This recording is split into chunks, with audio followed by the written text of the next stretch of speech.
Laptop tipis, ringan, dan terlihat mewah, tapi sanggup diajak kerja keras? Emang ada? Oh, jelas ada. Acer Swift 5 jawabannya. Seperti apa detailnya? Let's check it out.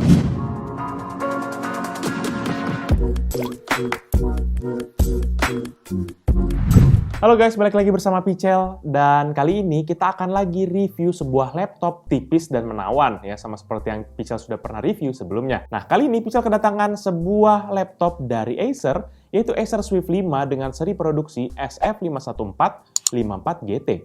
Acer Swift ini adalah laptop yang mungkin teman-teman cari sebagai daily driver. Untuk seri Acer Swift 5 yang akan kita review kali ini itu memiliki spesifikasi yaitu prosesor Intel Core i5 1035G1, RAM 4GB DDR4, storage NVMe 512GB, Nvidia GeForce MX 250 GDDR5, dan juga Intel UHD Graphics 920. Dan ditemani dengan layar 14 inci touchscreen dengan resolusi Full HD dan refresh rate hingga 60Hz. Tampilan laptop ini tuh bisa dibilang super simple, nggak ada aksen yang berlebihan, dan laptop ini datang dengan dua varian warna, yaitu yang pertama Moonlight, atau enggak beberapa orang menyebutnya Moonstone White, dan juga kedua adalah Charcoal Blue, seperti unit yang Pichel review kali ini. Dibalut dengan perpaduan warna biru gelap dan aksen emas, ini membuat laptop ini tuh terlihat minimalis namun misterius sekaligus mewah. Color theme pada laptop ini hanya terdiri dari 3 warna, yaitu biru gelap, emas, dan juga hitam. 3/4 bodi pada Acer Swift 5 ini tuh tertutupi dengan warna biru gelap dengan matte finish, yaitu pada panel cover sisi bagian atas dan juga sisi bawah, serta pada bagian keyboard dan juga palm rest-nya. Sementara warna hitam mendominasi warna bezel pada layar di laptop ini. Pada cover atas hanya ada logo Acer berwarna emas, dengan glossy finish yang memantul jika terkena cahaya, sehingga memberikan kesan yang lebih mewah. Warna logo ini tuh juga senada dengan warna huruf-huruf pada keyboardnya, yang terlihat sangat kontras, tapi tetap juga elegan. Pada bagian belakang kita bisa langsung menemukan engsel yang didesain sedemikian rupa, sehingga kita menghasilkan tuh sebuah tampilan yang unik gitu. Engselnya ini berwarna emas dengan tulisan Swift yang digrafir secara horizontal dan hanya akan terlihat jelas jika laptop ini dalam keadaan tertutup. Notebook ini bisa dibilang sangat tipis dan juga sangat ringan di kelasnya, dengan hanya berdimensi 31,8 dikali 21 cm dan dengan ketebalan hanya 1,5 cm serta bobotnya yang kurang dari 1 kg. Laptop ini tuh cuma sebesar dan seberat buku besar yang biasa kita pakai untuk menulis catatan keuangan ataupun catatan harian. Pichel ingetin buat teman-teman yang benci banget sama serangga dan juga suka auto nepok, hati-hati aja kalau misalnya lagi menjinjing laptop ini, karena sangat ringan ya. Takutnya kita kirain laptop ini buku, terus kita pakai tuh buat mukul akan serangga, lalat, ataupun nyamuk gitu. Dan hasilnya ya sangat ambiar di kedua belah pihak pada akhirnya. Belum tentu nyamuknya juga ketangkap. Bobot ringan ini tuh bersumber dari pemakaian material pada laptop ini. Pada awalnya Pichel mengira bahwa material laptop ini adalah full plastik. Tetapi ternyata material laptop ini adalah dari logam, yaitu magnesium aluminium dan magnesium lithium komposit. Logam campuran ini tuh diklaim lebih ringan daripada aluminium dengan ketahanan yang sama, tapi dengan tingkat ketebalan yang lebih tipis daripada aluminium. Sekarang mari kita bahas akan I/O port pada laptop ini. Acer sudah menyematkan beragam I/O port pada notebook setipis ini, dan beberapa port sudah menggunakan teknologi terbaru. Pada sisi kanan kita bisa menemukan satu buah port combo audio jack 3,5 mm, satu buah port USB 2.0 termasuk dengan 2 buah LED indikator, yaitu yang pertama untuk power dan juga untuk charging status, dan juga ada Kensington port. Pada sisi kiri disematkan satu buah port power, satu buah port full HDMI, satu buah port USB tipe A 3.1 Gen 2, satu buah USB Type-C 3.1 Gen 2 yang juga sudah mendukung akan teknologi Thunderbolt 3. Dan untuk port ini juga sudah bisa kita pakai untuk men-charge akan laptop ini. Dan sama seperti VivoBook yang kemarin Pichel review, port Ethernet juga tidak tersedia di laptop ini. Dan juga nampaknya ini sebagai alasan untuk menjaga agar notebook ini tetap tipis dan juga ringkas. Jadi sekali lagi Pichel ingatkan, kalau buat teman-teman yang membutuhkan koneksi internet melalui jalur kabel, Pichel sarankan membeli konverter Ethernet USB ya. Layar Acer Swift 5 ini sudah menggunakan layar IPS dengan teknologi Cine Crystal dari Acer yang diklaim membuat layar ini tuh lebih terang dan memiliki kontras rasio yang lebih tinggi.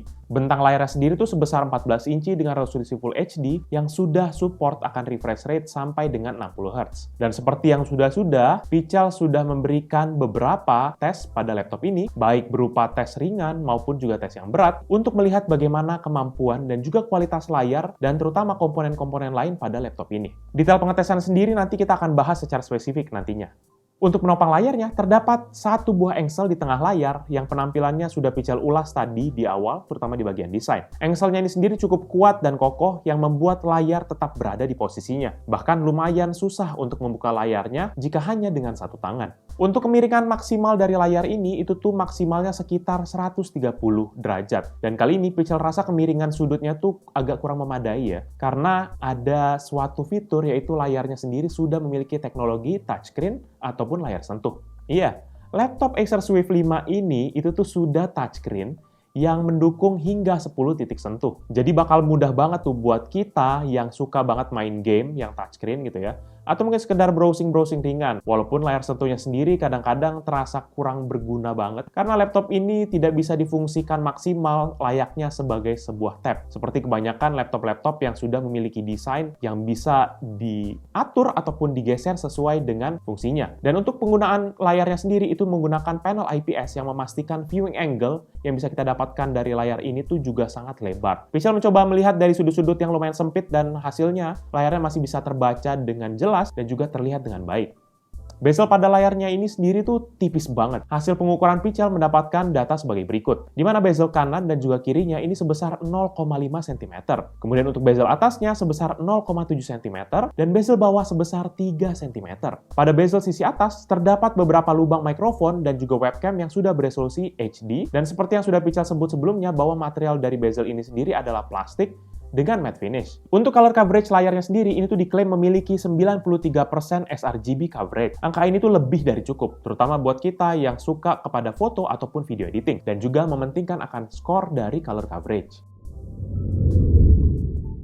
Keyboard pada laptop ini tuh bertipe membran, jadi empuk banget buat teman-teman yang mau mempergunakan laptop ini untuk urusan ngetik, kerjaan, ataupun yang suka akan ngoding. Tombol pada keyboard ini tuh cukup ergonomis dan juga layoutnya pun itu tuh cukup standar. Tapi lagi-lagi Pichel ingatkan ya, hati-hati terhadap tombol power yang lagi-lagi berada di bagian sebelah tombol delete, yang dibuat menyerupai juga dengan tombol-tombol keyboard pada umumnya. Jangan lupa sebelum mempergunakan laptop ini, ubah dulu settingan tombol power menjadi sleep atau hibernate, agar aktivitas yang sering kita kerjakan itu tidak terganggu dan juga nggak hilang sia-sia aja karena salah pencet, terutama kalau kita setting menjadi tombol shutdown. Untuk keyboardnya ini sendiri tuh sudah memiliki backlight yang berwarna putih yang akan memudahkan kita untuk mempergunakan laptop ini di tempat gelap. Selanjutnya, ada 3 tombol keyboard yang memiliki fungsi khusus, yaitu yang pertama adalah tombol F7 yang berguna untuk menonaktifkan akan touchpad atau mengaktifkannya. Lalu kemudian yang kedua adalah tombol F8 yang berfungsi untuk merubah tingkat kecerahan backlight keyboard sebanyak 2 tingkatan. Dan yang terakhir adalah tombol F12 yang berfungsi untuk mengaktifkan fungsi secondary atau fungsi numpad pada beberapa tombol yang ada di keyboard.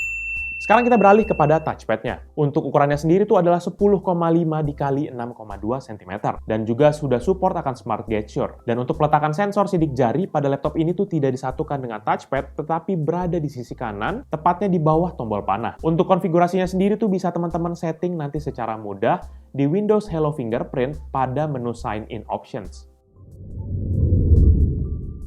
Untuk urusan performa, seperti yang sudah Pichel sampaikan sebelumnya, bahwa otak dari laptop ini itu tuh mempergunakan prosesor dari Intel Core i5 generasi ke-10 dengan codename Ice Lake, di mana ini memiliki seri 1035G1, yang secara inti memiliki total 8 inti, yang dimana ini terdiri dari 4 inti fisik dan juga 4 inti virtual. Di atas kertas, prosesor seri 1035G1 ini tuh lebih tinggi sedikit dibandingkan spesifikasinya seri 10210U. Prosesor ini memiliki frekuensi dasar sebesar 1,2 GHz dan juga frekuensi turbo max hingga 3,6 GHz. Dan untuk TDP dari prosesor ini sendiri ada 15 watt, di mana ini tergolong hemat daya.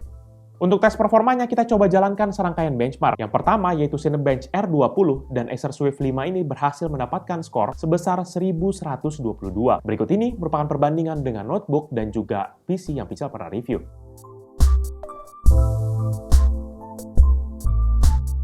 Selanjutnya Pical jalankan rendering test BMW di aplikasi Blender, dan hasilnya laptop ini tuh berhasil menyelesaikan satu frame dalam waktu 15 menit 22 detik. Berikut ini merupakan perbandingan dengan laptop dan juga PC yang Pical pernah review.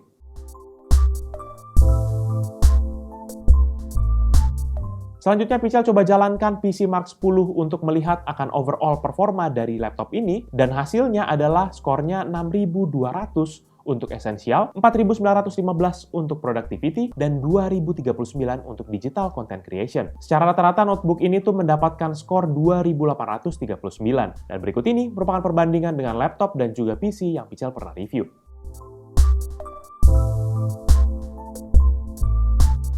Untuk urusan grafis, laptop ini sudah memiliki konfigurasi dual GPU di mana integrated-nya dari Intel UHD Graphics 920 dan untuk discrete-nya adalah Nvidia GeForce MX 250, di mana GeForce ini memiliki dedicated RAM sebesar 2GB GDDR5. Dan pasti ini tuh udah sanggup banget buat kebutuhan kantor dan kuliah, apalagi buat kebutuhan gaming teman-teman sekalian. Untuk tes GPU-nya, kita coba jalankan 3D Mark Time Spy, dan hasilnya untuk CPU-nya ini sendiri mendapatkan skor sebesar 2073 dan GPU-nya sebesar 855, sehingga secara rata-rata mendapatkan skor sebesar 937.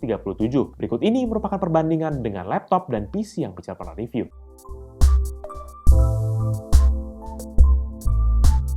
Selanjutnya kita langsung tes mempergunakan serangkaian game seperti biasa ya. Yang pertama yaitu GTA 5 dengan resolusi Full HD dan juga setting kombinasi high dan juga very high, maka bisa mendapatkan rata-rata frame rate 18,7 fps dengan maksimum 73,5 fps dan juga minimum 0,6 fps. Yang kedua yaitu FIFA 19, dan pada saat Pical melakukan pengetesan ya, sekedar catatan aja terjadi kendala pada game yang sedang dijalankan. Frame rate yang kita sedang lihat itu tiba-tiba tuh drop banget, sangat kecil, bahkan ada stuttering. Tapi setelah Pical cek kembali bahwa masalahnya terjadi oleh karena prosesor mengalami overheat sehingga dia throttling. Jadi akhirnya semua konfigurasinya ini tidak sesuai dengan spek yang ditawarkan. Setelah laptop ini Pical istirahatkan dan juga dinginkan, Pical jalankan kembali tes game ini dengan resolusi Full HD dan juga setting high, dan game ini berjalan dengan lancar jaya. Dan rata-rata frame rate yang didapatkan adalah 35,2 fps dengan maksimum 60,6 fps dan minimum 2,5 fps. Selanjutnya yaitu untuk PUBG Lite dengan resolusi Full HD dan juga setting high, maka bisa mendapatkan rata-rata frame rate 27,7 fps dengan maksimum 64,1 fps dan minimum 2,3 fps. Selanjutnya yaitu game Need for Speed Heat dengan resolusi Full HD dan juga setting medium, maka bisa mendapatkan rata-rata frame rate 10,8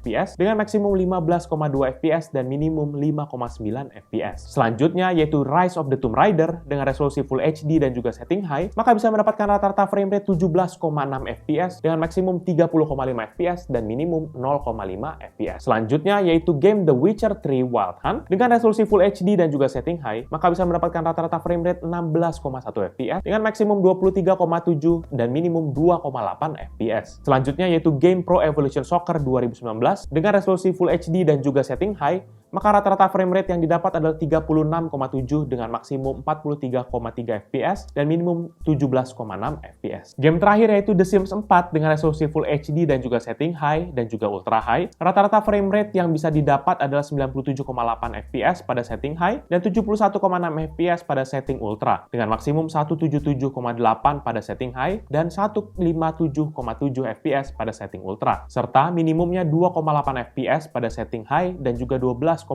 fps pada saat setting ultra. Untuk final GPU test, Pical jalankan Adobe Premiere menggunakan Pical Premiere Benchmark, dan hasilnya PC ini berhasil merender Project 15 script 4K 30 fps, diekspor di format H264 dan preset high quality 4K dalam waktu 12 menit 10 detik. Berikut ini merupakan perbandingan dengan laptop dan PC yang Pical pernah review.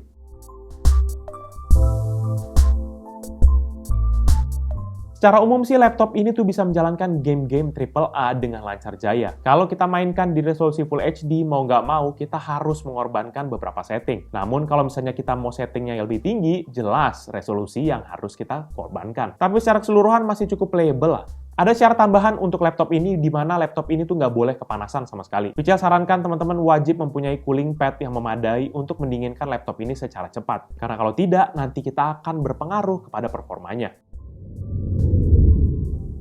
Untuk audio, suara yang dihasilkan dari laptop ini tuh berasal dari dua buah speaker yang terdapat di sisi kanan dan juga sisi kiri di bagian bawah dari laptop. Dan dalam pengetesan di volume paling kencang itu dapat menghasilkan suara rata-rata 78 desibel dan maksimal 86 desibel. Berikut ini merupakan contoh hasil audio dari Acer Swift 5.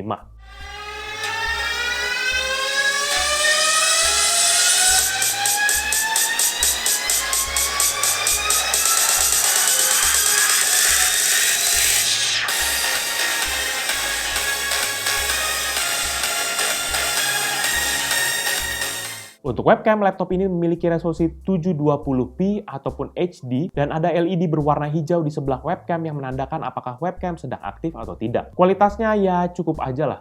Dia merupakan contoh hasil dari webcam Acer Swift 5. Gimana nih gambarnya? Ini resolusinya HD 1280x70 dan mempergunakan mic internalnya. Ya, kayak agak sedikit memang agak pecah-pecah sih. Gambarnya juga nggak terlalu tajam. Kayak ada noise-nya gitu, padahal cahayanya terang banget di sini. Tapi overall color balance-nya cukup oke. Oke.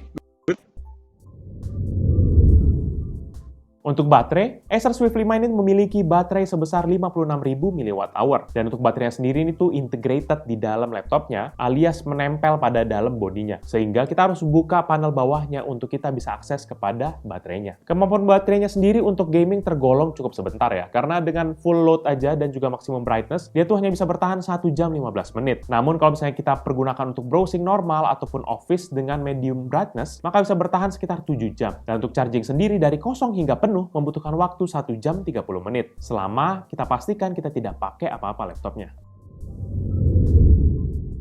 Untuk masalah upgrade, sayangnya untuk port ekspansi di dalam laptop ini tuh tidak tersedia. Teman-teman bisa lihat sendiri bahwa tidak ada port kosong untuk menambah baik SSD ataupun RAM pada motherboardnya. Jadi kalau misalnya teman-teman membutuhkan ruang penyimpanan yang lebih lega, satu-satunya cara adalah dengan upgrade total SSD NVMe bawaannya yang saat ini berkapasitas 512 GB dengan NVMe baru yang kapasitasnya jauh lebih besar, seperti 2 TB mungkin.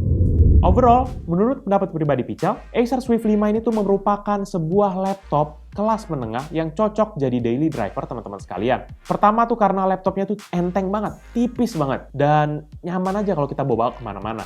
Tampilan yang stylish juga nggak akan malu-maluin lah kalau nanti teman-teman bawa ke kafe-kafe buat ngerjain tugas bareng teman-teman.